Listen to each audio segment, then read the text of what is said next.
నమస్తే, welcome to off the record. This is Tejaswi.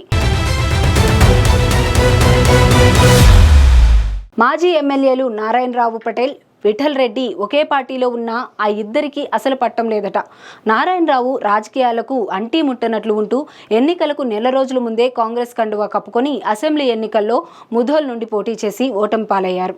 Vithal Reddy car గుర్తుపై పోటీ చేసి ఎన్నికల్లో ఓడిపోయి పార్లమెంటు ఎన్నికల ముందు హస్తం గుటికి చేరారు. సుదీర్ఘ రాజకీయ అనుభవం. ఆ ఇద్దరు చెరో 2 సార్లు ఎమ్మెల్యేలుగా పనిచేసిన వారే. అలాంటి వారి మధ్య ఆధిపత్య పోరు తారాస్థాయికి చేరడంతో ముధోల్ కాంగ్రెస్ క్యాడర్ పార్టీ ఫ్యూచర్పై బెంగ పెట్టుకుంటోందట.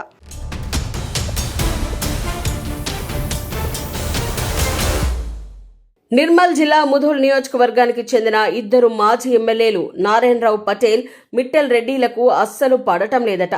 ఇద్దరు మాజీ ఎమ్మెల్యేలకు సుదీర్ఘ రాజకీయ అనుభవం ఉంది. ఆయన నియోజకవర్గంలో పార్టీ కార్యక్రమాలు జరిగే సమయంలో ఇద్దరు నేతల అనుచరగణం మధ్య సఖ్యత లేక తరచూ గొడవలు పడుతున్నారట. ఇటీవల జరిగిన పార్టీ కార్యక్రమంలో ఇద్దరు నేతల అనుచరుల మధ్య గొడవతో అది కాస్త రసాభాసగా మారింది.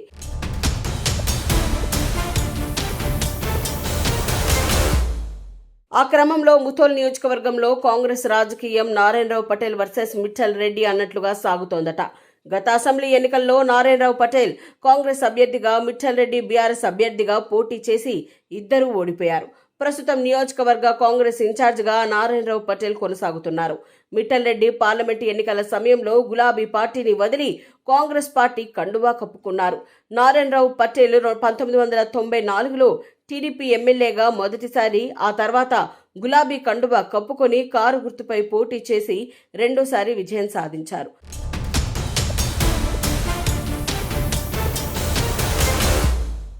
రెండుసార్లు ఎమ్మెల్యేగా గెలుపొందిన అనుభవం ఉన్న నారాయణరావు పటేల్ తర్వాత ఇతర పార్టీల నుంచి పోటీ చేసి ఓటమి పాలయ్యారు. గత అసెంబ్లీ ఎన్నికల వరకు క్రియాశీల రాజకీయాలకు దూరంగా ఉండిపోయారు. చాలా కాలం తర్వాత మళ్లీ రాహుల్ గాంధీ సమక్షంలో కాంగ్రెస్ తీర్థం పుచ్చుకొని ముధోల్ టికెట్ దక్కించుకుని మరోసారి ఓటమి చవిచూశారు. తాజా మాజీ ఎమ్మెల్యే విఠల్ రెడ్డి తండ్రి గడ్డన్న పలుమార్లు ఎమ్మెల్యేగా, ఉమ్మడి రాష్ట్రంలో కాంగ్రెస్ నుంచి మంత్రిగా పనిచేశారు. మిట్టల్ రెడ్డి మొదట బైన్సా మార్కెట్ కమిటీ చైర్మన్ గా పనిచేశారు. 2014లో కాంగ్రెస్ నుంచి ఎమ్మెల్యేగా పోటీ చేసి గెలుపొందారు.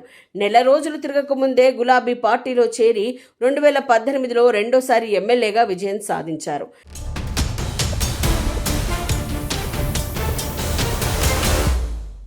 గత ఎన్నికల్లో బీఆర్ఎస్ నుంచి పోటీ చేసి ఓటమి పాలైన విఠల్ రెడ్డి గత ఎంపీ ఎన్నికలకు ముందు కాంగ్రెస్ కండువా కప్పుకున్నారు.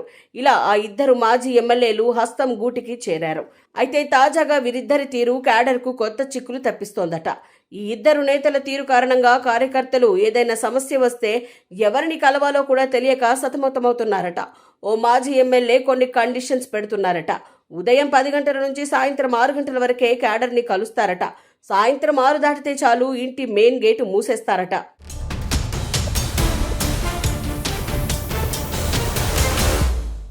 మరో మాజీ ఎమ్మెల్యే తమ పాత క్యాడర్కు మాత్రమే అందుబాటులో ఉండి మిగతా క్యాడర్తో అంటీముట్టనట్టు వ్యవహరిస్తున్నారంట.